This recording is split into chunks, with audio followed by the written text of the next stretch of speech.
میاں جی موسیٰ کا تذکرہ، حضرت مولانا الیاس رحمۃ اللہ علیہ کا تذکرہ آیا،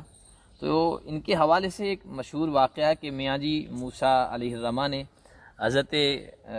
مولانا الیاس رحمۃ اللہ علیہ کو سانٹا مارا تھا، اس کی کیا حقیقت ہے؟ یہ واقعہ بہت زیادہ معروف ہے۔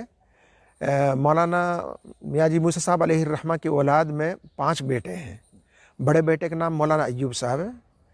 اور سب سے چھوٹے بیٹے ان کے مولانا عبدالکریم صاحب تھے، جو شیخ الحدیث تھے، مدرسہ عالیہ فتح پوری میں، بہت لائق فائق تھے، یعنی میاں جی موسیٰ صاحب کی اولاد میں زیادہ پڑھے لکھے وہی تھے۔ ان سے میں نے یہ واقعہ پوچھا تو فرمانے لگے کہ میاں جی موسیٰ صاحب علیہ الرحمہ سے، یعنی اپنے والد سے، مولانا عبدالکریم صاحب نے براہ راست پوچھا اس واقعے کے تعلق سے، تو کہنے لگے کہ واقعہ تو یہ اتنا مشہور ہو گیا ہے کہ ایک جگہ میں خود بیٹھا ہوا تھا اور ایک صاحب نے کھڑے ہو کر یہ قصہ سنایا کہ میاں جی موسیٰ نے مولانا الیاس صاحب رحمۃ اللہ علیہ کو سانٹے سے مارا، حالانکہ میں خود وہاں پر موجود تھا۔ یہ واقعہ سراسر جھوٹا ہے۔ پھر میاں جی موسیٰ صاحب علیہ الرحمٰ نے اس کی وضاحت کی، یعنی یہ سوال براہ راست مولانا عبدالکریم صاحب نے میاں جی موسیٰ سے کیا، اور براہ راست میں نے مولانا عبدالکریم صاحب سے سنا ہے۔ میاں جی موسیٰ صاحب علیہ الرحمٰ نے یہ بتایا کہ میں مولانا الیاس صاحب رحمۃ اللہ علیہ سے تعلق قائم ہونے سے پہلے سے ہی دین کے ساتھ جڑا ہوا تھا۔ ایک کوئی میاں جی عبداللہ صاحب تھے، ان سے مرید تھے، ذکر و شغل میں لگے رہتے تھے۔ میاں جی عبداللہ صاحب جب بیمار ہوئے تو آخری وقت میں ان کے خادم کی حیثیت سے میاں جی موسیٰ صاحب علیہ الرحمہ تھے۔ جب ایسا محسوس ہوا کہ وہ یہ دنیا چھوڑ کر جا رہے ہیں تو ان سے یہ سوال کیا کہ آپ جا رہے ہیں، ہمیں تو آگے کے لیے کچھ راستہ بتا کر جائیے۔ تو ان کے پیر نے ان سے کہا تھا کہ جب میرا انتقال ہو جائے تو تم بنگلہ والی مسجد نظام الدین چلے جانا، اس لیے کہ وہاں پر مولانا الیاس صاحب رحمۃ اللہ علیہ ہیں، ان کے ہاتھ میں ہاتھ دے دینا۔ پھر میاں جی موسیٰ صاحب علیہ الرحمہ کے سامنے ان کے پیر نے مولانا الیاس صاحب رحمۃ اللہ علیہ کی عظمت کو بڑھانے کے لیے فرمایا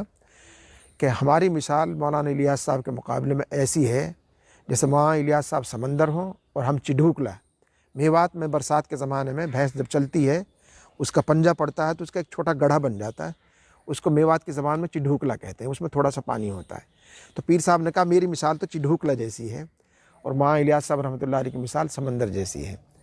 تو میاں جی موسیٰ صاحب پیر کے انتقال کے بعد مولانا الیاس صاحب رحمۃ اللہ علیہ کے یہاں چلے گئے، اور پھر ان کے ہاتھ میں ہاتھ دینے کے بعد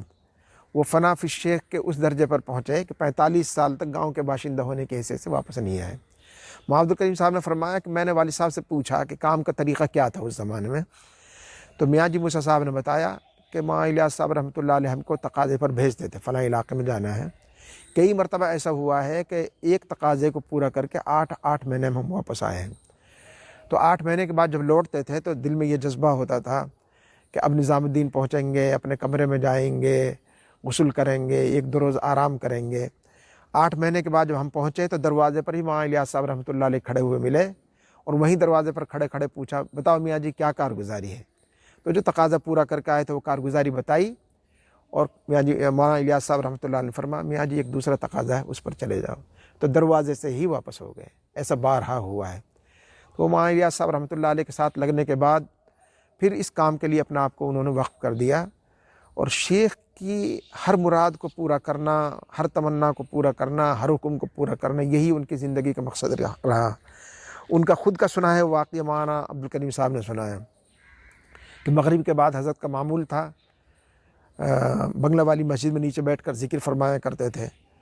اور لکڑی کی کچی چھت تھی، اور چھت کے اوپر میاں جی موسیٰ صاحب علیہ الرحمہ گئے ہوئے تھے، حضرت نیچے ذکر فرما رہے تھے، اور بار بار چھت کے اوپر سے دھم دھم کی آواز آتی تھی۔ تو مولانا الیاس صاحب رحمۃ اللہ علیہ جب ذکر سے فارغ ہوئے تھے خدام سے کہا کہ یہ اوپر سے کیا آواز آتی ہے، بلا کر لے کر آؤ، کون ہے؟ تو اوپر سے میاں جی موسیٰ کو پکڑ کر لایا گیا۔ تو حضرت نے فرمایا بھائی ہم ذکر کر رہے تھے، تم ہمارے ذکر میں بار بار مداخلت کر رہے ہو، آواز کر رہے ہو، کیا ہو رہا تھا یہ؟ تو میاں جی موسیٰ صاحب نے کہا کہ حضرت آپ کے یہاں کا نظام یہ ہے کہ حوض پر جو مٹی کے لوٹے رکھے ہوتے ہیں اگر کسی سے پھوٹ جائے تو آپ کان پکڑواتے ہیں، جس نے لوٹا پھوڑا ہے اس کو حکم دیتے ہیں کان پکڑ لو۔ میں مدرسے میں نہیں پڑھا ہوں، کان پکڑنے کا مجھے کوئی تجربہ نہیں ہے، بدن کے اعتبار سے میں موٹا آدمی ہوں، تو میں کان پکڑنے کی مشق کر رہا تھا، کان نہیں پکڑا جا رہا تھا، اس کی وجہ سے بار بار گر رہا تھا۔ مجھے ڈر یہ تھا کہ اگر کسی دن لوٹا پھوٹ گیا اور آپ کا حکم آیا کان پکڑو، میں آپ کا حکم پورا نہ کر سکوں، اس کی مشق میں لگا ہوا تھا۔ اس طرح وہ حضرت کا ہر حکم پورا کرنے کے لیے لگے ہی رہتے تھے۔ تو میاں جی موسیٰ صاحب علیہ الرحمہ پہلے سے ہی دیندار انسان تھے، بس وہ اپنے پیر کے کہنے کی وجہ سے حضرت سے جا کر جڑے، پھر کام کے لیے اپنا آپ کو انہوں نے وقف کر دیا.